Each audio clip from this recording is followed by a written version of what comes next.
Never! Never say fuck Patrick Stewart. How dare you? That is Sir Patrick Stewart to you.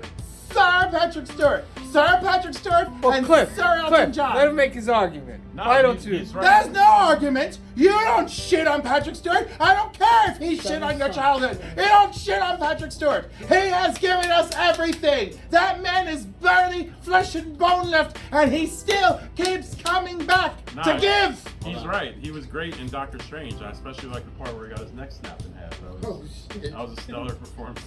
Listen, none of us like seeing Professor X go down that way. Oh, I loved it. I clapped in the theater. Oh. I'm not even joking. Did you enjoy Wanda in that movie? Yeah, I loved her. Oh my God! Wait, so you actually like Doctor Strange? Yeah, I didn't love it, but I liked it. Yeah. Okay, all right. Well, now I feel better. But don't you ever shit on Patrick Stewart. I don't care. I don't care. To me, that's like me. I don't care. That's like me shitting on Henry Cavill because I'm mad at Man of Steel and Batman vs Superman. I don't hold it against him. I don't hold it against him. All right. We just need to put him back in the gym. Here, I'll extend an olive branch. Patrick Stewart is fine. Thank you. You have to understand. I know where you're coming from. He embodied the Fox universe. That's what he represented in that movie. Oh, you mean not the Australian guy? No, Patrick Stewart has to take the blame. Yeah. You know? Well, no, he doesn't take the blame, but I'm just saying that in that movie. No, Patrick Stewart and McKellen held up that whole series. Of course. Yeah, that's what I want from an X-Men series. Is Old ass men, keep it together. Professor Oh, come X on. old ass man, Like it isn't two old queens having a lover's quarrel that is the history of the fucking X-Men. That's fine. That movie. Oh my God! And then when it's not two old ass queen men, it's Destiny and Mystique. So really, you're welcome, everybody. You're welcome. You're They welcome. have the best part of your movie. How does Quicksilver steal a movie, an X-Men movie? How is Quicksilver the coolest scene, character, or whatever in the movie? I don't understand. Okay, sometimes things are just fun, and that's it. Quicksilver was just fun. That's okay. I know, but that's the problem. Like that was the most fun part of that movie. Yes. Then you did something wrong. You know. Although I gotta tell you, when Magneto was just freaking dragging me. First of all, what is it with me loving villains dragging people around? Because I love when Darth Vader did it to Obi-Wan recently, and I loved in Days of Future Past when Magneto was doing it to Mystique, where he was using the metal in her body to drag her body around. Be like, no, we gotta kill you to save the future. And I was like, oh! Again, Mystique, like, yeah, she was great, but she should not have been stealing the show. Well, I wasn't as mad about her, but it was, dude. I don't know. You know what's even, there's so many things that are messed up. You know what's more messed up? That we got virtually everybody in an X-Men uniform in that trash Phoenix movie and still not Wolverine. I wouldn't know because I haven't seen that movie, but that makes Don't worry, it's so bad that I am telling you. Which movie didn't you watch? Phoenix. I haven't watched the last two. No, okay, they're both bad, but let me assure you that the Phoenix one is so bad that you can just die never laying your eyes on it, and you're fine. You're fine. Yeah. Now, the actor playing Cyclops, call me. All right? And I will recast him as Cyclops in a hot moment. That is the plan. And I would reuse her as Jean Grey too. I think she's got what it takes. But those movies are horrible. Yeah. All right, there you have it, everybody. The X-Men movies are mostly horrible. Fuck Fox. Okay, see, that's better. Patrick Stewart is a saint and a knighted saint. All right, let me know when you're ready. Action. Okay, I'm like the historian when it comes to. I'm the oldest motherfucker in here. I'm older than some of these books. A lot of these books. Facts. Don't say nothing, Steve. Facts. So anyway, there was one point in time when I followed Anthony since he had a store and ever since he was a kid. So we used to hang out down in the other store, which was small, and there was this guy, we won't say his name, but he was like a little alien. He's always like, what are you reading? What do you got? What are you reading? What are you reading? And all he ever read was cartoon books. Cartoon books. I mean, they're all cartoon in a way. Images are cartoon books. So all of a sudden... Well, he needed them right away, and he needed bags and boards and tape and everything. So one time there was I was on a search for it was the Death of Wolverine #1. Alex Ross did this bad cover Wolverine in the water with the brown costume, and he had the images of him in the hat as Logan and all this. It was like a 1 in 50 maybe. And I searched high and low. Luckily, I was able to get all 3 copies: the Joe Quesada, the Alex Ross, the Alex Ross, and then there was a 3rd copy. I bid and got them from Canada for like $33 for the whole set. Bro, I come to go to Anthony like, yo, I want to send these out to get graded. Do you want to buy the other 2? My man, the cartoon guy, he goes, oh, what you got? Let me see. I left the sticker on there. Oh, you only paid like $15 for this one and $12 for that one. I'm like, bro, who the fuck are you, man? Why? What different? Why is it in your business? Who the hell for you? Hey, who the hell are you? Bro, this guy was so bad that if you look through a box, he's standing over your shoulder. Oh, what are you looking at? What's that? What's that? Oh, That's Rob part 2? Oh, we don't drop names. Sam is a safe show. We don't do name dropping. Fuck that, Rob. Nah, that was some of my stories. I got stories, plenty of stories. Like, he's the ninja hunter. Steve is the collector. Cliff is just all around beautiful person. He just doesn't understand that's his power. He's a musician. Only sometimes. See, every time I put him up there and like that towards, he go, take score. Value it. But anyway, I got plenty of stories, but that was the one story. But met Sam, good people. He got us doing reviews and talking about idiots and stuff, which he's doing this ninja sneaky shit now. He'll wipe the whole fucking store out. Yo, look what I got. Look what I got.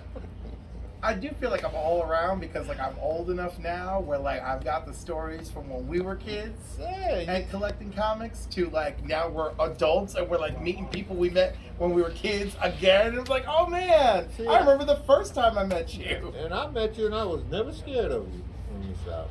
Because you've been cool people. I mess with you to toughen you up. Because see, I'm a grandfather, father. Well, I only put one person through a table in this place. You know what I'm saying? In version, well, this is version 4 of Alternaverse, so version 1 of Alternaverse. No, version 2 of Alternaverse. Yeah. Right. Wait, you said you put somebody through a table? Yeah, one of these. And he wasn't playing. And I think this is the one. I think this might actually be the one I bought to replace it because I felt bad. I pick him up and No, he wrestled me, and I was like, oh, fuck around and find out. And you know, he found out. He found out. Put the whip on him. And now we're friendly, by the way. And oh man, there was one dude. I feel bad. I was like playing around, and I dry humped him through a plate of glass, and like. And like, No, that checks out. yeah, and Anthony, I told Anthony, I was like, how much for the glass? He goes, don't worry, so-and-so came in, he cut a piece, and I was like, you just know some dude who cut a piece of glass and fixed up your thing? Anthony, remember that? When I dry humped Matt through that piece of glass? Who fixed that for you? Remember, I was like, Anthony, I feel so terrible about this, do you want me to pay for the glass? You're like, no, so-and-so came through and took care of it. And I'm like, who just comes through and takes care of the broken glass? Was that it? You do remember that? Yeah. Okay. Yeah. It was like no big deal. I felt so bad. So bad. Anthony's like, it's okay. You know? And nobody's hurt. It was no hard feelings. You know? I've calmed down sometimes. Since. Alright, so after an embarrassing amount of time not being able to buy anything and then trying to figure out who will take PayPal, I found a lovely gentleman and his wife selling comics. And I didn't even ask for a discount. I was just happy to find something that I wanted to buy. And then I got 30% off, so I was very pleased. So we hope to see them again. So I don't know. So anyhow, I'm like looking through the boxes, whatever. And so I found some fun newsstand stuff. So like this Green Lantern, which I like. Well, actually, so it's like this one, right? So This one's 138. I saw Eclipso on it, and I was like, oh, I don't remember him battling Eclipso like this. So I was like, let me grab that. Then I saw the next issue. I was like, well, it looks like he's still fighting Eclipso, from my opinion. So like, why not?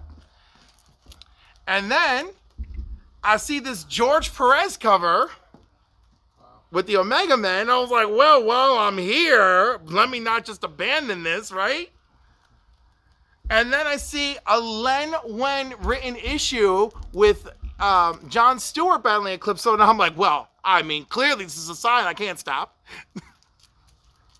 And then I found a Crisis crossover.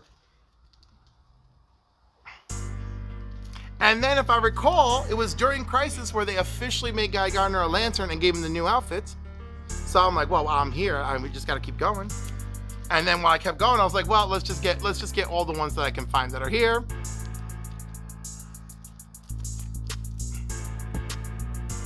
And then I made my way over to Thor, where I found this beauty. And I think this is the issue where he fights the Masters of... They go through him fighting the Masters of Evil to get back to the rest of the heroes on Battle World. And if you just read the series straight through, Secret War, you know he fought the Masters of Evil to get back, but it never showed you how. This issue was like, this is how it happened.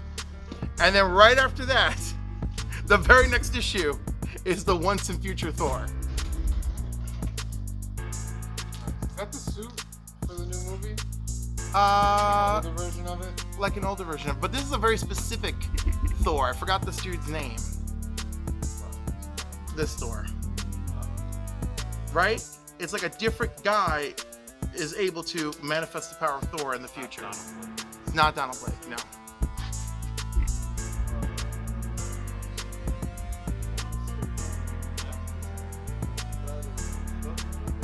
No, because this is the future. Yeah, so like, I don't remember. I'm sorry about that. And then the Justice League Annual Crisis crossover. Very happy. And then Justice League of America. And then I found some Justice League of America George Perez, so yeah.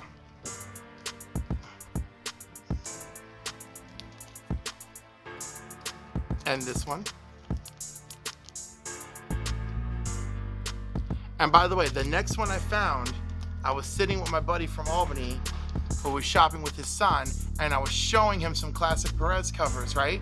Including this, and I was like, I wish I could afford, because this dude has the original art to Justice League of America 192, the cover, and I was like, oh my God, it's gorgeous. Like, you could just see like every fleck of hair and everything that George Perez drew. It's amazing. So we're talking about how amazing it is, and while I'm looking through these books, what do I find?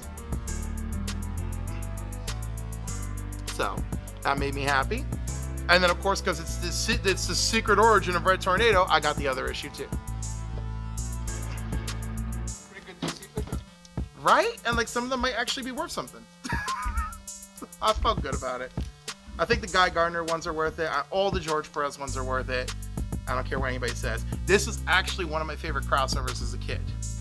Like, there was like one summer, I think I read this like 3 times. You know, like, Verdegaton was the main villain, trying to manipulate everyone. With his time traveling shenanigans, but his master plan was Earth Prime has no heroes, so I'm gonna conquer Earth Prime. And of course, the secret of Earth Prime is that Ultra is the hero of Earth Prime, but only the Justice League knows that. So when he thought his plan was gonna succeed, it was like, surprise. Oh, actually, it wasn't even that. I remember like Dr. Fate opened a portal, and he's like, Earth Prime may have no heroes, but we've come to defend it. And I'm like, oh, I love it. But the Crime Syndicate, this is definitely one of the better Crime Syndicate like appearances, where they're just like horrible and attacking everybody, and Ultraman being like, haha, Kryptonite has no effect on me, you know? And like, and Dr. Fate's like, but you're still weak to magic. Boo! Also, Power Girl and Firestorm had like a little romance going, you know, that apparently was just dropped and abandoned.